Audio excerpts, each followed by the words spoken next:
আমরা সবাই জানি তিমি মাছ কিন্তু আসলে মাছ নয়, এর স্তন্যপায়ী প্রাণী। আর সব স্তন্যপায়ী প্রাণীর মতোই মা তিমি তার বাচ্চাকে নিজের বুকের দুধ খাইয়ে বড় করে।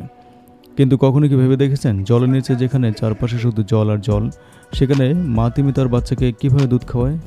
দুধ কি জলের সাথে মিশে নষ্ট হয়ে যায় না?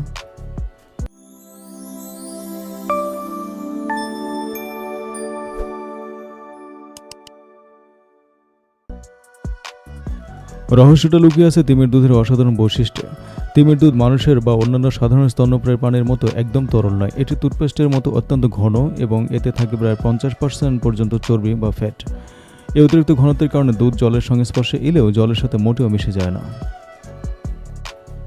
সবচেয়ে মজার বিষয় হলো, জলের নিচে বাচ্চারা কিন্তু স্বাভাবিকভাবে স্তন্যপান করতে পারে না। তাই বাচ্চা তিমি যখন ক্ষুধার্ত হয় তখন সে মায়ের পেটের নিচের দিকে আলতো করে ধাক্কা দেয় বা স্পর্শ করে। আর এভাবে মা তিমি বুঝতে পারে যে তার বাচ্চাকে দুধ খাওয়ানোর সময় হয়েছে। এরপর ঘটে ম্যাজিক। মা তিমি তার স্তনের চারপাশে বিশেষ পেশিগুলোকে সংকুচিত করে। এই পেশির চাপের সাহায্যে মা তিমি নিজের দুধ সরাসরি বাচ্চার মুখে স্প্রে বা ইনজেক্ট করে দেয়।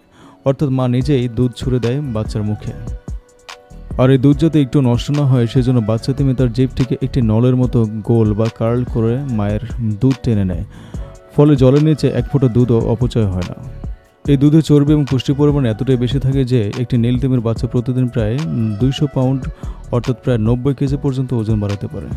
প্রকৃতির কি এক অদ্ভুত আর চমৎকার সৃষ্টি, তাই না?